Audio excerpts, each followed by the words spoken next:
Hello जय हिंद दोस्तों, paper से पहले ही 3-4 मॉडल सॉल्व करवा दूंगा ताकि आपका कॉन्फिडेंट लेवल एकदम आसमान छू जाए और हिंदी में डर का एकदम माहौल ही ना रहे। बिल्कुल आपको एकदम अच्छा लगे, जिसको डरना है डरे। इस चैनल के बच्चे, इस चैनल पे पढ़ने वाले बच्चे कतई नहीं डरेंगे किसी भी सब्जेक्ट से, क्योंकि आपके विजय भैया यहां पे खड़े हैं। हर एक चीज एकदम क्लियर कराऊंगा, हर एक चीज बताऊंगा। सबसे पहले आप देखो, हिंदी का जब पेपर देने जाओगे तो सेम 2 कॉपी इसी तरह का पेपर आपको आएगा। ठीक है, इसी तरह का प्रश्न पत्र दिया होगा, जहां पे आपको कुछ इस तरह से कोड दिया होगा, यहां पे आपका अनुक्रमांक नंबर भरने को दिया होगा, यहां पे समय दिया होगा 3 घंटा 15 मिनट, जिसमें आप दोस्तों ये बात आपको पता है, ये सारी चीजें मैं आपका टाइम पास नहीं करूंगा। 15 मिनट आपको ठहरने के लिए, सांस लेने के लिए, फुर्सत लेने के लिए दिया जाता है, ताकि आप पेपर को पढ़ के थोड़ी सी अपने आप में चैन की सांसें ले सको। समझ आई मेरी बातें? तो 15 मिनट पढ़ने के बाद आप कोशिश ये करना, जब भी प्रश्न पत्र आपको मिले आंसर लिखने की कोशिश करना, तो ज्यादातर कोशिश करना सीक्वेंस में लिखने की, यानी सीरियल वाइज लिखने की। छलांग मार मार के इधर उधर, कभी 5वें को, कभी तीसरे को, फिर कभी 8वें को,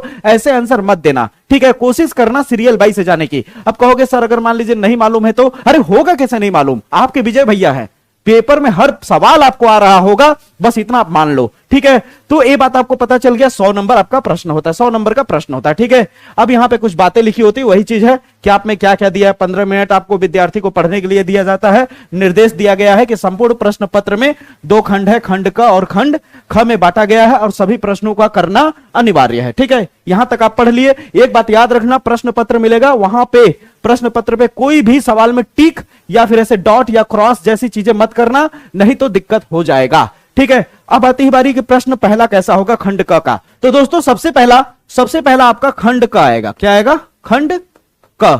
और खंड क में आपको 10 प्रश्न मिलेंगे, एक एक नंबर के टिक आउट वाले। किस तरह के दिखे जाएंगे? ये देखिए, आपको इस तरह से, बहुत ही वायरल भी लेकर के आया हूं, डेमो के तौर पे लाया हूं, लेकिन सटीक लाया हूं। और मेरे करने से पहले आप दिल से सोचना कि क्या यह सवाल का जवाब आपको पता था या नहीं। इस तरह से सोचोगे तो आपको प्रैक्टिस भी होगी और अपनी कमी भी पता चलेगी। ठीक है भैया, तो सबसे पहला प्रश्न है, कामायनी के रचयिता कौन है? कामायनी के रचयिता कौन है? मैथिली शरण गुप्त, जयशंकर प्रसाद, सुमित्रा नंदन पंत या फिर रामधारी सिंह दिनकर? तो जयशंकर प्रसाद होंगे। इसका क्या होगा उत्तर? इसका जयशंकर प्रसाद होगा। इस तरह से आपका पहला प्रश्न होगा। उसी तरह दूसरा प्रश्न होगा, गोदान उपन्यास के लेखक कौन है? गोदान उपन्यास के लेखक कौन है? प्रेमचंद्र है भैया। कौन है? मुंशी प्रेमचंद्र। ठीक है, गोदान उपन्यास के लेखक कौन है? मुंशी प्रेमचंद्र भैया। ठीक है, यहां तक क्लियर हो गया मेरे भैया? यहां तक क्लियर हो गया मेरे भाई? यहां तक अगर आपको क्लियर हो गया तो अगला प्रश्न है, यहां हल्का छुप गया है, लेकिन फिर भी मैं यहां पे आपको पढ़ने की कोशिश कर रहा हूं। ठीक है, कि क्या लिखा है? यहां पे लिखा है, राम की शक्ति पूजा कविता किसकी रचना है? राम की शक्ति पूजा कविता किसकी रचना है? राम की शक्ति पूजा कविता किसकी रचना है? तो याद रखिएगा, सूर्यकांत त्रिपाठी। ठीक है, सूर्यकांत त्रिपाठी की रचना है। चौथा प्रश्न आइए फटाक से देख लेते हैं। चौथा, सारे सवाल पूरा प्रश्न पत्र ही मैं यहां पे आपको सॉल्व करा के दिखाऊंगा। आपको एकदम इजीली तरीके से समझ आ जाएगा कि क्या करना है, कहां कैसे लिखना है, कैसे नहीं लिखना है। ठीक है, यानी कॉन्फिडेंट लेवल बहुत हाई होगा, क्योंकि कोई भी चीज अगर 3-4 बार पहले ही कर ली जाए प्रैक्टिस, तो उसके बाद वही चीज जब आता है तो डर खत्म हो जाता है। समझ आई मेरी बातें? आपको कहीं ना कहीं नयापन टाइप का नहीं लगता, ऐसा लगता है अरे यार ये, आपको ऐसा लगने लगेगा 3-4 सैंपल पेपर कराने के बाद मेरे, कि अरे यार आंख मूंद के बता दोगे हाँ यार 7वें नंबर पे यही प्रश्न होगा, या नहीं ये नहीं तो वो पक्का आया होगा, उनमें से 2 में से कोई ना कोई तो पक्का चिपकाया होगा। ऐसी ऐसी ट्रिक, ऐसी ऐसी चीजें बता रहा हूं। ठीक है, अब आता है चौथा, भारत दुर्दशा के रचयिता कौन है? बहुत ही वायरल, बहुत ही सटीक है।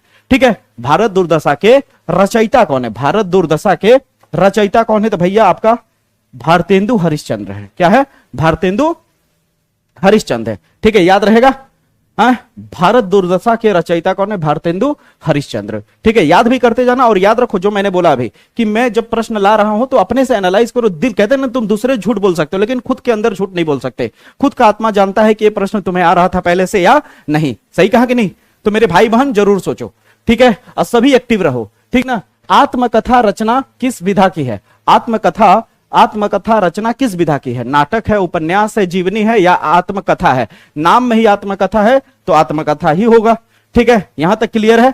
अगला है भैया यामा। क्या? यामा लिखा है। ठीक ना? यामा काव्य संग्रह संग्रह की रचयिता कौन है? यामा काव्य संग्रह किसकी रचयिता है? महादेवी वर्मा के। कहीं होगा, यहां पे है, महादेवी वर्मा की है। किसकी है भैया? महादेवी वर्मा की। यहां तक क्लियर हुआ। अगले पे आ जाते हैं फटाफट। अब 7वां प्रश्न है, हिंदी साहित्य का इतिहास। हिंदी साहित्य का इतिहास जो है उसके लेखक कौन है? हिंदी साहित्य का इतिहास जो है उसके लेखक कौन है? तो उसके लेखक है रामचंद्र शुक्ल। ठीक है, क्या है? रामचंद्र शुक्ल। क्या है भैया? रामचंद्र शुक्ल। 8वां प्रश्न है, झांसी की रानी कविता की रचयिता कौन है? झांसी की रानी कविता के रचयिता कौन है? सुभद्रा कुमारी चौहान। सुभद्रा कुमारी चौहान। सुभद्रा कुमारी चौहान। अगर बाय डिफॉल्ट भूल जाओ झांसी की रानी की रचना, तो एक चीज मैं हिंट दे रहा हूं, समझ लेना, ठीक है? ध्यान से समझने की कोशिश करना। जैसे झांसी की रानी, झांसी की रानी है, झांसी में झ को भी अगर ध्यान से देखो तो स जैसा लग रहा है, ठीक है? झांसी में स शब्द यूज हो रहा है, ठीक ना? कुछ ट्रिक है, ये ऐसा नहीं है कि मैं पहली बार बता रहा हूं, कई जगह आपको ये मिलेगा, ठीक है? तो झांसी की रानी जब भी आएगा तो अगर भूल जाओ बाय डिफॉल्ट, तो इसमें देखो स नाम से कौन है? झांसी की रानी है, एक महिला है, तो इसकी रचयिता भी महिला है, ये ट्रिक है, ठीक है? झांसी की रानी है तो इसकी रचयिता भी महिला है, ऐसा नहीं पुरुष भी होते हैं, लेकिन क्या कहते हैं भाई, इसकी मतलब एक ट्रिक है। तो झांसी की रानी की रचयिता कौन है? महिला में तो दो है, महादेवी और सुभद्रा, तो दोनों में से कौन होगा? स सब ज्यादातर दिखाई दे रहा है, झ को भी ध्यान से देखो स जैसा लगेगा, तो सुभद्रा पे टिक मार देना, ठीक है? ये ट्रिक है। अब जो बता दिया मैंने ना, वो नहीं भूलोगे, ये स्टाम्प पेपर पे लिख के देता हूं, इसको कभी भी 3 दिन बाद भी तुम उठा करके देखना, तुरंत पहचान जाओगे। आंसर इस ऑप्शन को आगे पीछे करने के बावजूद भी तुरंत याद आ जाएगा, झांसी की रानी के रचयिता सुभद्रा कुमारी चौहान है। समझ आए मेरी बातें? 8 नंबर आपने कमा लिया इस तरह से अगर आप जवाब दोगे तो। अगला है प्रयोगवाद के प्रमुख कवि का नाम, ठीक है? प्रयोगवाद ऊपर छूट गया है, लेकिन मैं बता दे रहा हूं, प्रयोगवाद के प्रमुख कवि का नाम। तो इनमें से प्रयोगवाद के प्रमुख कवि का नाम कौन है? अज्ञेय है, दिनकर है, निराला है, या प्रसाद जी हैं? तो अज्ञेय है। अब अज्ञेय वाला जो ये शब्द यूज हुआ, अज्ञेय पे कम से कम 10 प्रश्न पूछे जाते हैं। अज्ञेय पे 10 प्रश्न बने हुए हैं, यानी इधर उधर तामझाम करके। अज्ञेय वाला कोई भी टिक आउट क्वेश्चन मत छोड़ना, हिंट भी दे रहा हूं, अज्ञेय वाला कोई भी टिक आउट क्वेश्चन नहीं छोड़ना, ठीक है? याद रहेगा। अगला है 10वां, पंचवटी किस साहित्य विधा की से संबंधित है? पंचवटी किस साहित्य विधा से संबंधित है? पंचवटी किस साहित्य विधा से संबंधित है? याद रखना, टिक आउट क्वेश्चन एक बार और लेकर के आऊंगा, बहुत ही तगड़े तगड़े फिल्टर किए हुए टिक आउट क्वेश्चन लेकर के आऊंगा, ठीक है? याद रखना, वो अंतिम लड़ाई होगी, ठीक है? तो पंचवटी किस साहित्य विधा से संबंधित है? तो ये है भैया खंड काव्य, ठीक है? पंचवटी किस साहित्य विधा से संबंधित है? खंड काव्य से। फिर से याद रखना, पंचवटी किस साहित्य विधा से संबंधित है? खंड काव्य से। भूलोगे मत ना, ठीक ना? पक्का नहीं भूलोगे ना? चलो गुड। अब जब तुम्हारा खंड का खत्म हो जाएगा भैया, ठीक ना? ये खंड का था, ठीक है? तो जब आगे की ओर बढ़ोगे तो अगले खंड में जब आओगे तो प्रश्न संख्या 3 स्टार्ट हो जाएगा। खंड ख से क्या स्टार्ट हो जाएगा? प्रश्न संख्या 3 स्टार्ट हो जाएगा। और प्रश्न संख्या 3 जो होगा मेरे भैया, प्रश्न संख्या जो 3 होगा वो सीधे आपको 10 अंक देगा। कितना अंक देगा भैया? सीधे 10 अंक देगा, जिसमें आपको गद्यांश का, पद्यांश नहीं गद्यांश, गद का, किसका? गद का भैया आपको क्या दिया होगा? गद का एक पैराग्राफ उठा के दिया होगा, गद का एक पैराग्राफ उठा के दिया होगा, और उस पैराग्राफ के आधार पर आपको 5 प्रश्न दिया होगा, ठीक है? बहुत लोग को ऐसा लगता है कि बस हम इस गद का व्याख्या कर देंगे अपने से बना के तो हमें 10 में 10 नंबर मिल जाएगा। भाई पहले के समय में, हम लोग के समय ऐसा होता था कि 5 प्रश्न नीचे नहीं देता था, सीधे एक पैराग्राफ देता था, संदर्भ सहित व्याख्या कीजिए, बस इतना लिखता था, संदर्भ सहित व्याख्या, इसी पे सीधे पूरा मार्क्स मिल जाता था। लेकिन अब क्या होता है कि आपको 5 प्रश्नों में तोड़ दिया गया है, जिनमें 2 प्रश्न हर बार फिक्स होगा, चाहे वो गद का हो, चाहे वो पद का हो, चाहे संस्कृत खंड का हो, समझ रहे हो? तो 2 प्रश्न फिक्स होगा। कौन सा प्रश्न फिक्स होगा? पहला कि आपको शीर्षक और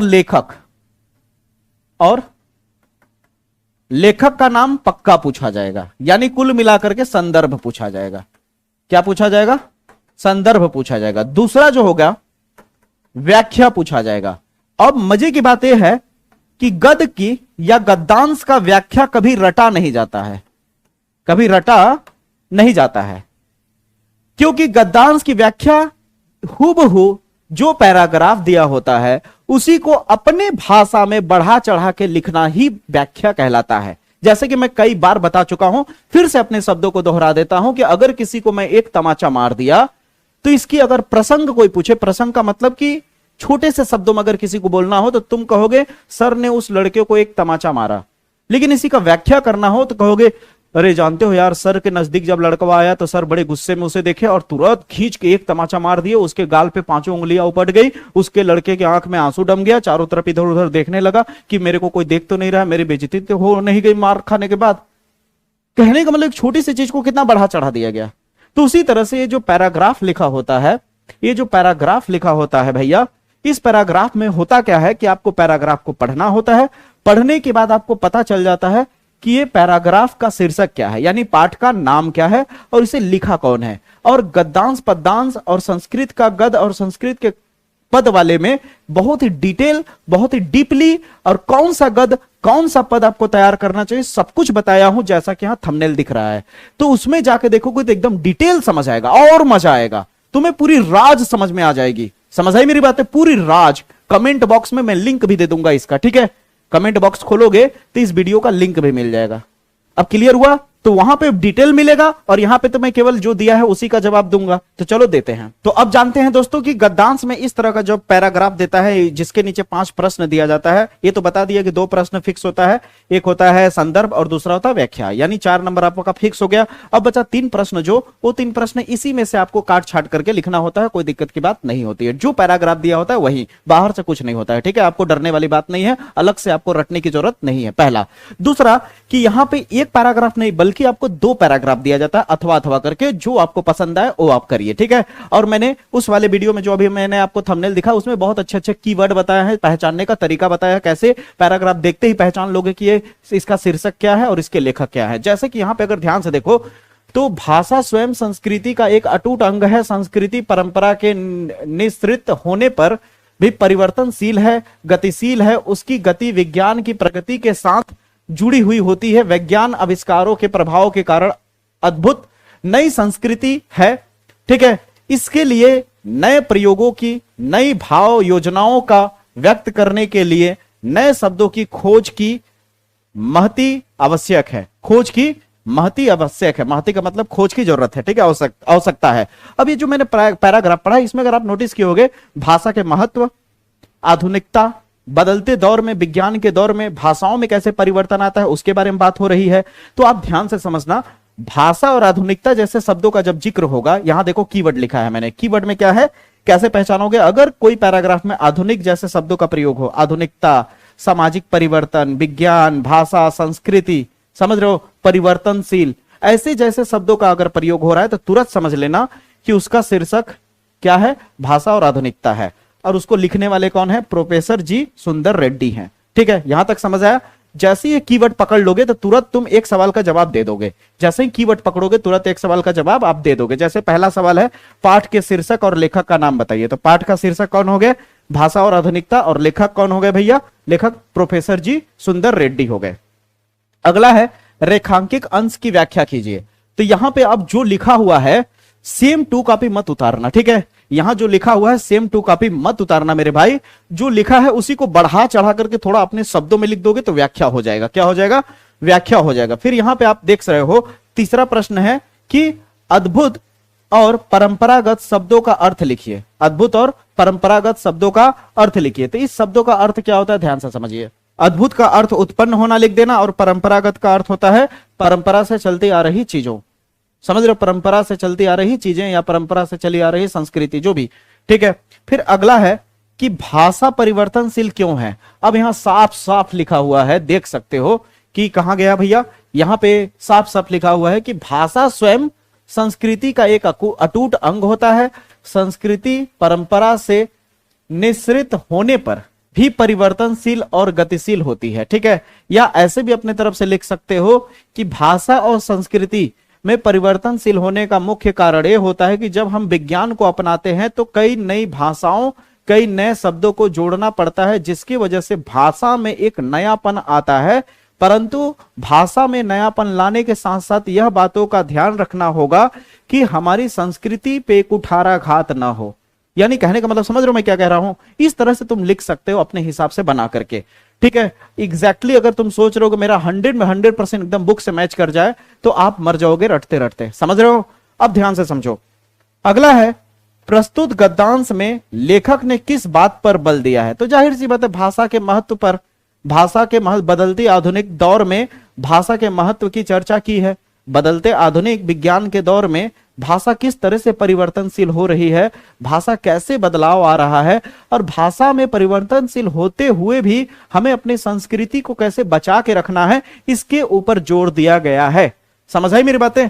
तो इस तरह से आप जैसे ही करोगे आप 10 नंबर तुरंत कमाल हो जाएगा आपका। समझ रहे हो? इतना सटीक, इतना बेहतर आपको बता रहा हूं ताकि आपको वहां दिक्कत ना आए। ठीक है, अब आपका 20 नंबर का काम मैंने करा दिया। अब जैसे ही यहां से आप क्रॉस करोगे तो अगला चौथा प्रश्न जो आएगा वो हिंदी खंड का जो आपका होगा पद्यांश होगा। क्या होगा? पद्यांश। यानी अब आपको एक पैराग्राफ में पद दिया होगा और एक नहीं बल्कि 2 दिया होगा। कितना? 2 दिया होगा। 2 में से जो आपको समझ आए वो करना होगा। समझ आई मेरी बातें? 2 में से कोई एक करना होगा। तो जैसे यहां पे आप देख सकते हो, एक ही मैं लिया हूं डेमो के तौर पे, अथवा भी दे सकता है आप, जो आपको पसंद आए, जो आपको बढ़िया कॉन्फिडेंट आ रहा है उसको आप कर लेना। जैसे ही आप करोगे अच्छा खासा मार्क्स यहां से भी आपका उठ जाएगा 10 नंबर। अब आप ध्यान से देखो, यहां पे अगर आप ध्यान से देखो तो 5 प्रश्नों का जवाब देना है। ठीक है, जैसे उसमें था वैसे इसमें आपका 5 प्रश्नों का जवाब देना है। जैसे पहला, जैसे मैंने बोला 2 प्रश्न लगभग सेम रहेगा, आपका व्याख्या है और शीर्षक और कवि का नाम। अब कवि क्यों बोल दिया, लेखक क्यों नहीं बोला? क्योंकि पद लिखने वाले जो होते हैं वो लेखक नहीं बल्कि कवि होते हैं। ठीक है, अब यहां पे एक पद दिया है, इसकी मैं पूरी एकदम अच्छे तरीके से व्याख्या करता हूं और जो मैंने पद लिया है वो बहुत वायरल भी है। ठीक है, ध्यान से सुनना। तो दोस्तों सबसे पहले हम लोग इसका पद का व्याख्या कर लेते हैं, फिर इसके कीवर्ड को जानते हैं, जो मैंने साइड में कीवर्ड लिखा है। ठीक है, जैसे कह रहा है कि नील परिधान बीच सुकुमार खुल रहा मृदल अध खुला अंग, यानी जो श्रद्धा है, यहां श्रद्धा की बात हो रही है। ठीक है, किसकी बात हो रही है? श्रद्धा की बात हो रही है। किसकी भैया? श्रद्धा की। तो श्रद्धा जो है वो एक नीले रंग का परिधान पहनी हुई है, नीले रंग का एक वस्त्र पहनी हुई है जिससे उसका पूरा शरीर ढका हुआ है और उस ढके हुए शरीर से कुछ थोड़े थोड़े जगह पे खुले हुए अंग दिख रहे हैं। और वो जो अंग दिख रहे हैं वो मानो कैसा दिख रहा है भैया? वो मानो खिला हुआ जो बिजली का फूल, मेघवन बीच गुलाबी रंग। मानो ऐसा लग रहा है जैसे पूरे छाए हुए बादल हैं, उन बादलों में थोड़ी बहुत जो जगह है उन जगह से जैसे सूरज झांक रहा हो और सूरज से एक गुलाबी रंग की रोशनी, एक गुलाबी रंग की जैसे मानो फूल खिल रहा हो। ठीक है, यानी गुलाबी रंग का मानो एक फूल खिल रहा हो, ऐसा उनका वस्त्र, ऐसा उनका खुला हुआ अंग दिख रहा है। ठीक है, यानी श्रद्धा एक नीले रंग का परिधान धारण की हुई है और नीले रंग के परिधान धारण की हुई है, उसके साथ साथ क्या है कि उसका कुछ हिस्सा, कुछ अंग खुला हुआ दिखाई दे रहा है और उस खुले हुए अंग की तुलना मेघ से हो रही है और चमकती हुई बिजलियों से हो रही है। तो यहां कही जा रही है भैया कि उसका खुला हुआ जो अंग है मानो ऐसा लग रहा है जैसे बादलों के बीच कोई सूरज की जो चमकती हुई बिजलियां हैं, रोशनी है, वो रोशनी क्या है भैया? जैसे गुलाबी रंग का एक फूल खिला रही हो। गुलाबी रंग का क्या खिल रही हो? फूल खिल रही हो। बस इतना ही पे आपको रोकना है, इसका यहीं तक है, केवल ये अलग है। ठीक है, यहां तक समझ आया? इस तरह से आपको व्याख्या करना होगा। कौन से पद कितने इंपॉर्टेंट है सब मैंने टेलीग्राम पे डाल दिया है, आप टेलीग्राम पे जरूर जुड़े होंगे। और अगर नहीं जुड़े हैं तो वहां पे आपको कोई भी पीडीएफ का कोस्ट चार्ज नहीं करना है, सारे पीडीएफ आपको फ्री में है अवेलेबल। बस आपको क्या करना है, कमेंट बॉक्स में लिंक पे आप जा क्लिक कर देना, मैं टेलीग्राम का लिंक दे दूंगा। ठीक है, अब आप ध्यान से देखो इन 5 का जवाब कैसे देंगे। उससे पहले मैं आपको यहां पे इसका कीवर्ड बता देता हूं। तो यहां पे जो बात हो रही है, श्रद्धा की बात हो रही है। श्रद्धा की तुलना, श्रद्धा की सुंदरता की तुलना हो रही है मेघ, बादलों, सूर्य से। समझ आ रही है मेरी बातें?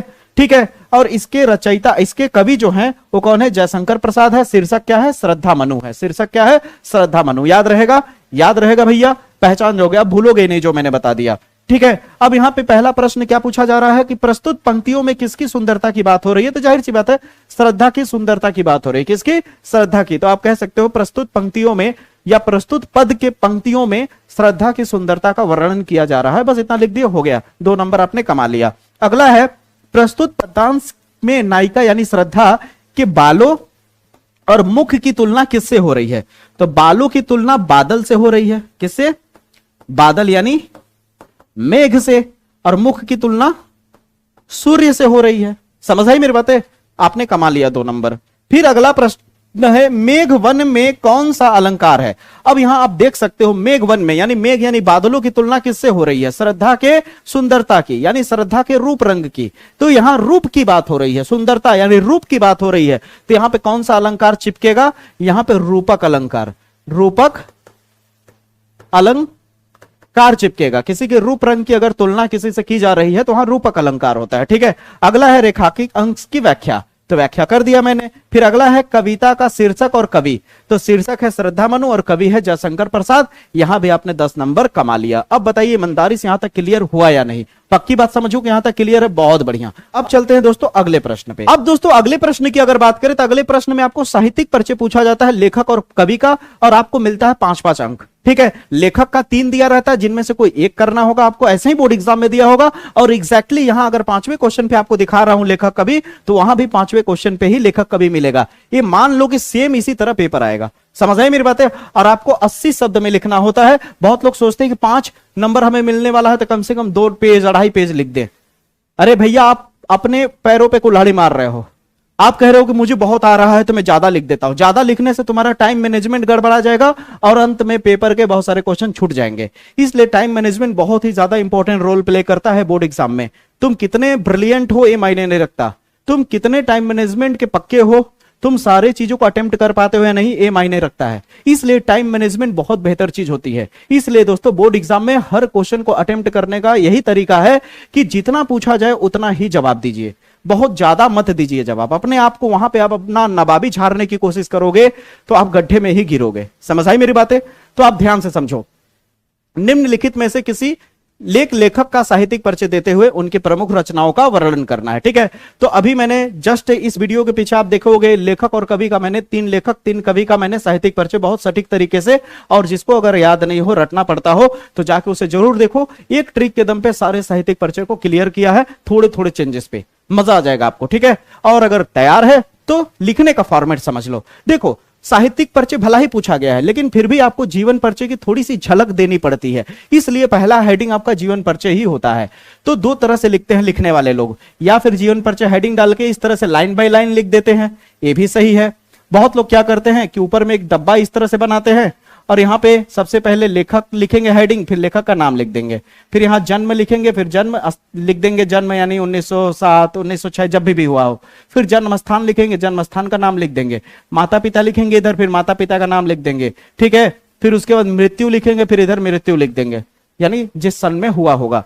तो ये हो गया इनका जीवन परिचय, यानी एक तरह से कह लो कि एक कोटेशन की तरह हो गया, तुमने हाईलाइट कर दिया। फिर अगला हेडिंग डालते हैं साहित्यिक परिचय। फिर साहित्यिक परिचय लिखना शुरू कर देते, बहुत सटीक मेथड से मैंने बताया है साहित्यिक परिचय लिखने का तरीका, रटना पड़ेगा ही नहीं। ठीक है, फिर तीसरा हेडिंग आता है रचना। फिर रचना में कम से कम 2 रचना लिख के आदि लिख देना, आदि प्रमुख रचनाएं हैं। समझ आई मेरी बातें? इस तरह से आपको साहित्यिक परिचय लिखोगे तब जाके 5 में 5 नंबर आराम से मिल पाएगा, अदरवाइज आपका मार्क्स कट जाएगा 100%, क्योंकि प्रेजेंटेशन सबसे बड़ी चीज होती है। ठीक है, तो तीनों में से कोई एक करना है। उसी तरह कवि आएगा तो कवि का भी प्रेजेंटेशन सेम होगा, कोई दिक्कत की बात नहीं है। ठीक है, तो मैंने 3 लेखक 3 कवि का बता दिया, जरूर देखिएगा वहां पे। ठीक है, फिर इसके बाद आपका जो 6वां प्रश्न पूछा जाएगा वो कहानी से आएगा, कहानी का सारांश पूछेगा। कहानी का क्या पूछेगा? सारांश पूछेगा। जैसे मैं जहां से हूं सोनभद्र से, आपको पता चल ही गया होगा।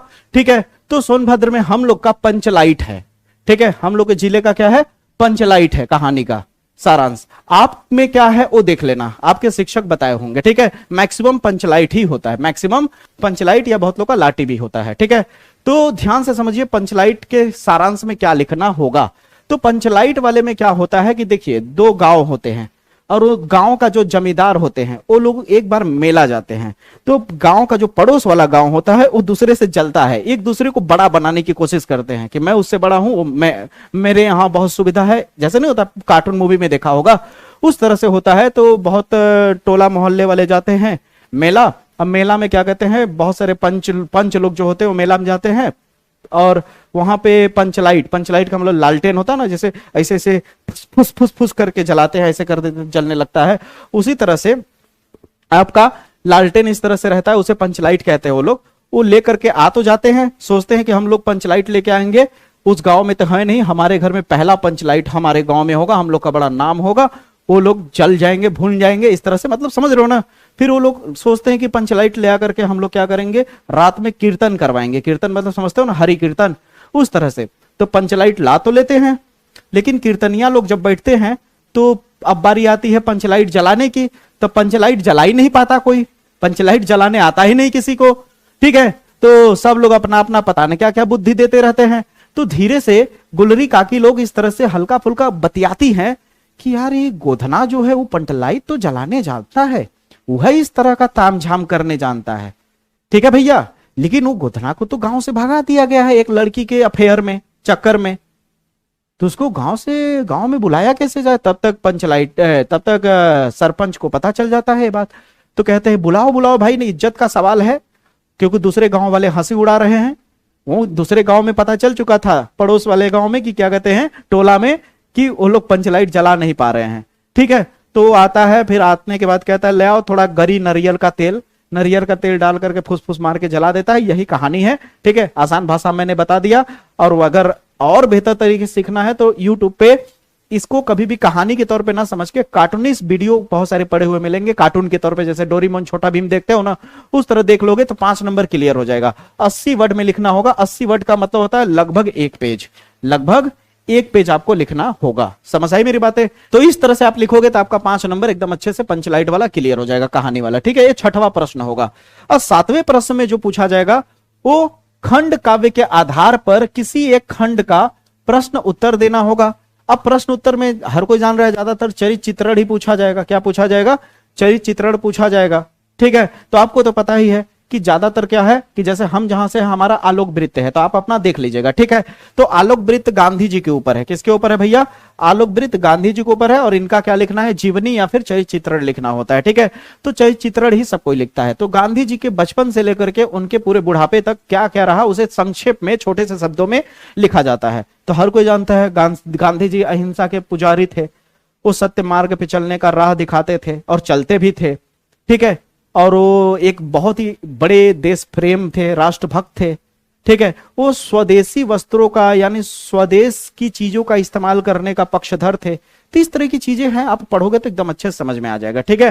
तो इसको आप तैयार कर लोगे तो आपका यहां से 5 नंबर तैयार हो जाएगा। गिनते जाओ, पूरा पेपर का एक एक हिस्सा बता दे रहा हूं क्या क्या आएगा, ठीक है। फिर बारी अगली जब आएगी तो अगला आ जाएगा एक संस्कृत गद्यांशों में से किसी एक गद्यांश का ससंदर्भ हिंदी अनुवाद कीजिए। ससंदर्भ हिंदी अनुवाद का मतलब होता है कि आपको इस तरह से संस्कृत आपको एक पैराग्राफ दिया रहेगा, एक गद्यांश है, याद रखिएगा। इस तरह से बड़ा सा पैराग्राफ देगा, एक गद्यांश होगा, पद्यांश भी पूछेगा, ठीक ना। पद्यांश जो होता है वो श्लोक होता है, ठीक है। तो इस तरह से गद्य की तरह आपको दिया रहेगा। जैसे यहां पे देख सकते हो दिया है, संस्कृत हिंदी संस्कृता भाषासु अस्य समान अधिकारम अस्ति, ठीक है। इस तरह से दिया हुआ है। मेरा संस्कृत थोड़ा सा लुल्ल है, ठीक ना, थोड़ा बहुत संभाल लेना, ठीक है। तो इस तरह से आपको दिया रहेगा, तो उसका संदर्भ लिखना होगा, संदर्भ और हिंदी अनुवाद करना होगा। क्या करना होगा? हिंदी अनुवाद करना होगा। तो इस तरह से जब लिखा होगा तो इसको कभी पैराग्राफ देख के रटना मत मेरे भाई। मैं गजब का सटीक ट्रिक बताया हूं उस वाले वीडियो में, जो मैं बार बार जिक्र कर रहा हूं जिस वीडियो की, तो उस वीडियो में एकदम अच्छे से बताया हूं कि स्टेप बाय स्टेप कैसे टेक्निक से आपको ये तैयार करना होता है, क्या दिमाग में रखा होता है, ठीक है। तो यहाँ पे जो शब्द लिखे हुए हैं इनको, जैसे एक होता है ना कि हिंदी को इंग्लिश में ट्रांसलेट करना या फिर इंग्लिश को हिंदी में ट्रांसलेट करना, उसी तरह से बस आपको ट्रांसलेट करना है। अलग से कुछ बना के नहीं लिखना है, अलग से कुछ बढ़ा चढ़ा के इसमें नहीं लिखना। सीधे सीधे 100 की एक बात कहूं तो हिंदी अनुवाद है। अनुवाद का मतलब होता है ट्रांसलेशन होता है, अंग्रेजी में इसे बोले तो। अनुवाद का अंग्रेजी वर्ड क्या होता है? ट्रांसलेशन। तो इसे हिंदी में ट्रांसलेट करना है, ठीक है। तो कौन कौन से पद आपको ट्रांसलेट करने, कौन कौन सा गद्यांश है इस तरह का पैराग्राफ जो आपको तैयार कर लेना चाहिए, तो टेलीग्राम पे आपको मिल जाएगा, पहला। और दूसरा, मैंने उस वीडियो में हल्की सी झलक दिखाई भी है, तो आप जाकर के देख सकते हो, ठीक है। अगला आता है, ये भी आपका दोस्तों, ये आपको दोस्तों 7 अंक देगा। 2 अंक आपको देगा संदर्भ पे और 5 अंक अनुवाद पे, ठीक है, याद रखिएगा। फिर जब 8वें के ख पे आएंगे दोस्तों, तो 8वें के ख में आपको फिर से पद दिया होगा। वहां गद था और यहां क्या होगा? पद होगा। जैसे यहां पे आप देख ही रहे हो, काव्य शास्त्र विनोदन काले गच्छति धीमताम व्यसेन च मूर्खाण निद्रा कलहेन वा, ठीक है। यहां पे बोल रहा है कि काव्य शास्त्र को जानने वाला, काव्य शास्त्र को समझने वाले व्यक्ति का ज्यादातर समय काव्य शास्त्र को समझने में, ठीक है, यानी विद्वानों का समय ज्यादातर काव्य शास्त्र को समझने में और समझाने में बीतता है। इसका हिंदी अनुवाद बोल रहा हूं, काव्य शास्त्र को समझने और समझाने में बीतता है, परंतु मूर्खों का समय ज्यादातर कलह करने में और निद्रा मतलब सोने में ज्यादातर गुजरता है। अब दोस्तों बात आती है इसके संदर्भ लिखने की। किसके? संदर्भ की। तो संदर्भ बहुत इजी है। अब जाहिर सी बात, ये बात तो पता है संस्कृत खंड से है, तो आप क्या लिखोगे? और ये भी पता है ये क्या है? आपका पद है का, या श्लोक भी कह सकते हो, ठीक है। तो लिखोगे, प्रस्तुत हमारी पद्यांश या फिर श्लोक। प्रस्तुत हमारे श्लोक संस्कृत खंड के सुभाषी रत्नानी नामक शीर्षक से लिया गया है। सुभाषी रत्नानी नामक शीर्षक से लिया गया है या फिर उद्योत है। समझ आई मेरी बातें? ये है इसका संदर्भ। क्लियर हुआ यहां तक? तो इसमें भी जानकारी के लिए बता दूं कि आपको एक नहीं बल्कि 2 पद दिया होगा, 2 श्लोक दिया होगा अथवा करके, और जो मैं आपको टिक लगा के दिया हूं टेलीग्राम पे या फिर आपको जो यहाँ पे जो अभी थंबनेल दिखाया है उस पे आप जाओगे तो पूरा डिटेल समझ आएगा, और उसके बाहर से नहीं आएगा इतना आपका भाई वादा कर सकता है। ठीक है, उसी में से आपका फंस जाएगा। फिर अगले प्रश्न की तरफ चले तो अब आ जाता है दोस्तों आपका व्याकरण से रिलेटेड निम्नलिखित मुहावरों या फिर लोकोक्तियों में से किसी एक का अर्थ लिखिए। किसी एक का अर्थ लिख करके उसका वाक्य में प्रयोग भी करना है। ठीक है, जैसे काफी सारा लिखा है, हाथ पांव मारना। ठीक है, हाथ पांव मारना यानी नहीं होता है कि इधर उधर हाथ पांव मारना लेकिन कुछ हासिल ना होना।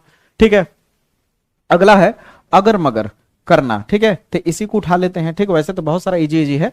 ठीक ना, अगर मगर करना, जैसे अगर मगर करने का मतलब समझ रहे हो ना कि काम टालना। अगर मगर करने का मतलब होता है किसी भी काम को टालना। ये हो गया इसका अर्थ, ये हो गया इसका अर्थ। अब वाक्य प्रयोग करना है तो ऐसे वाक्य प्रयोग कर सकते हो, देखो सूरज हर काम को लेकर के अगर मगर करता रहता है।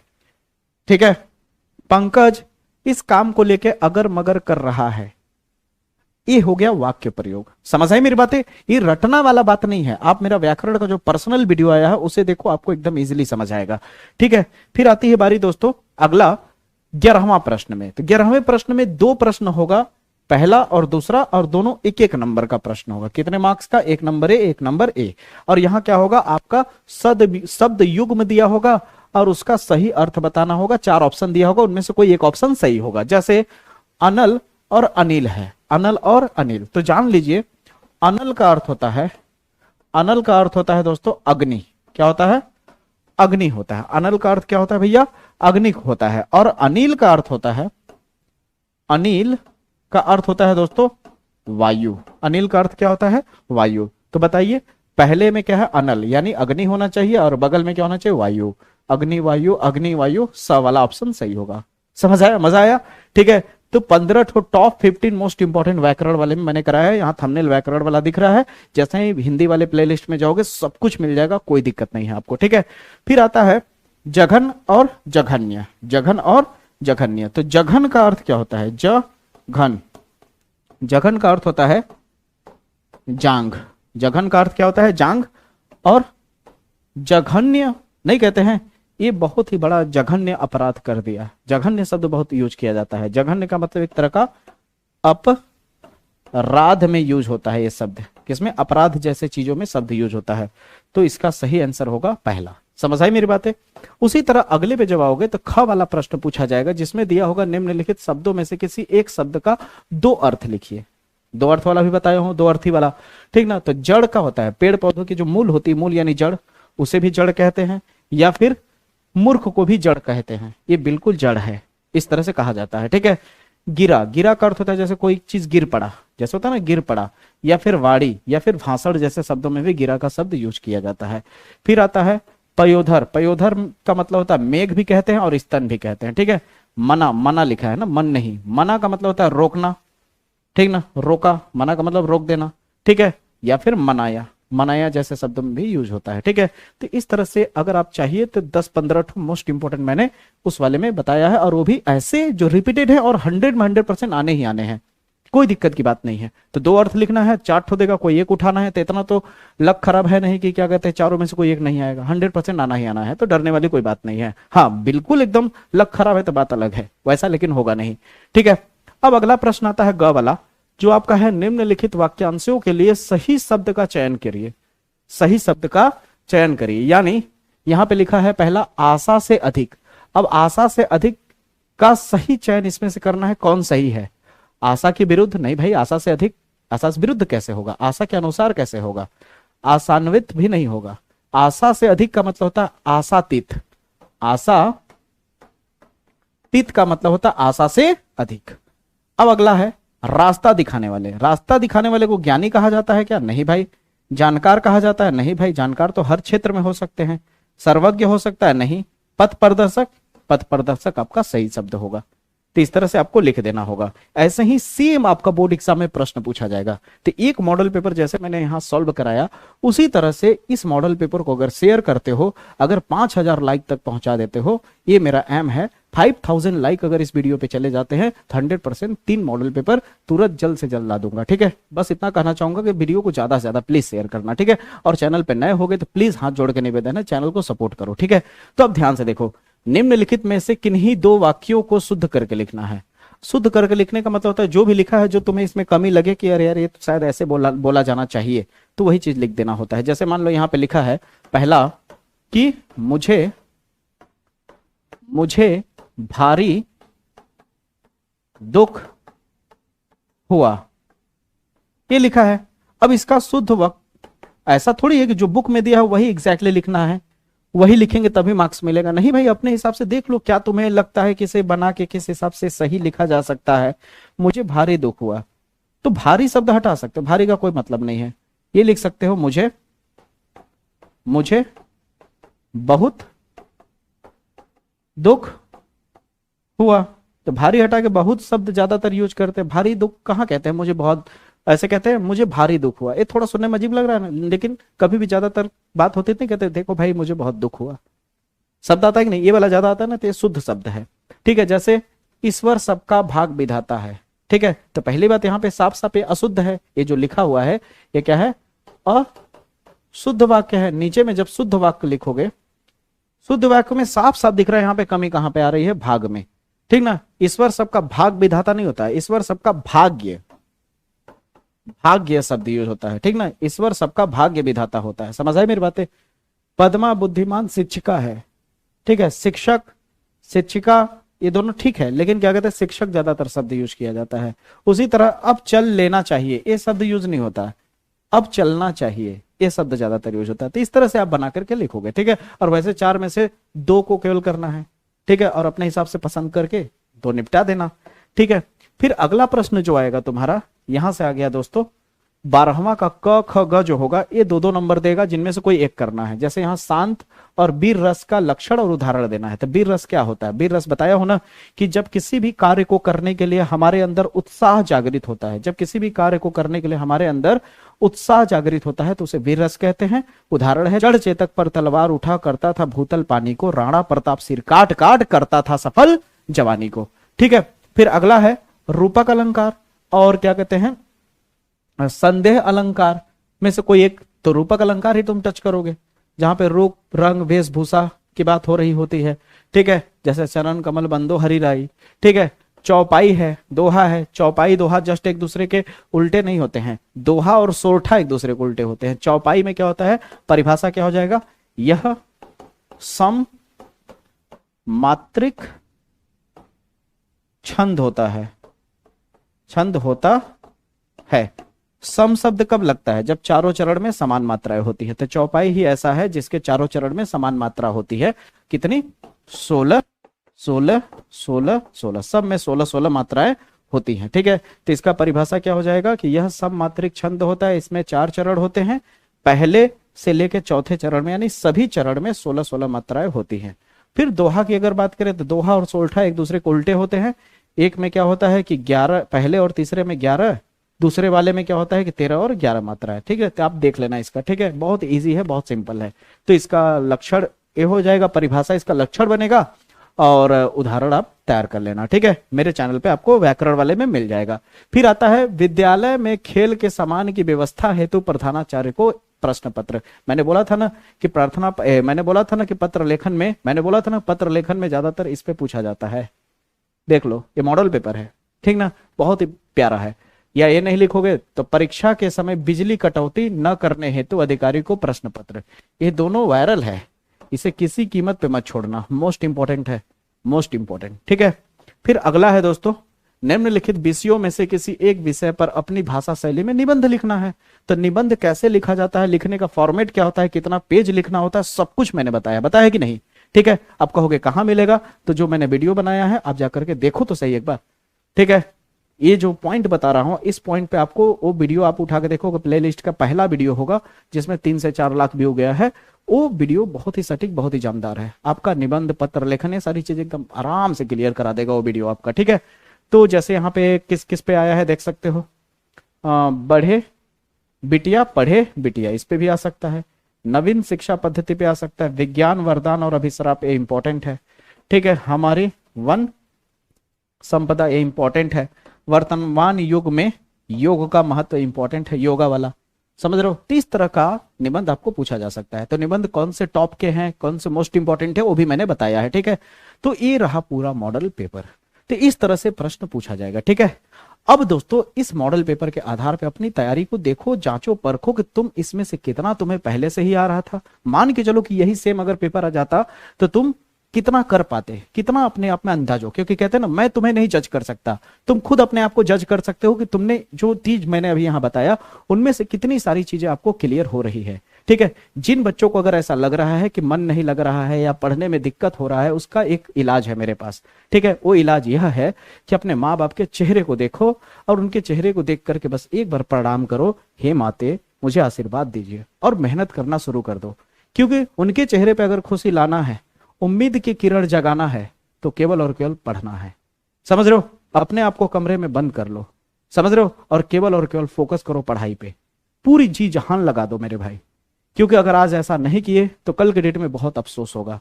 जब अगल बगल पड़ोस में अच्छे मार्क्स आएंगे और तुम फेल हो जाओगे या अच्छा मार्क्स नहीं ला पाओगे, तो उस समय तुम्हें अफसोस होगा और उस समय एहसास होगा कि माँ बाप को लोग कैसे ताना मारते हैं, पड़ोस वाले, दिक्कत आएगा। इसलिए कम से कम अपने लिए ना सही, अपने माँ बाप के लिए जरूर मेहनत करना।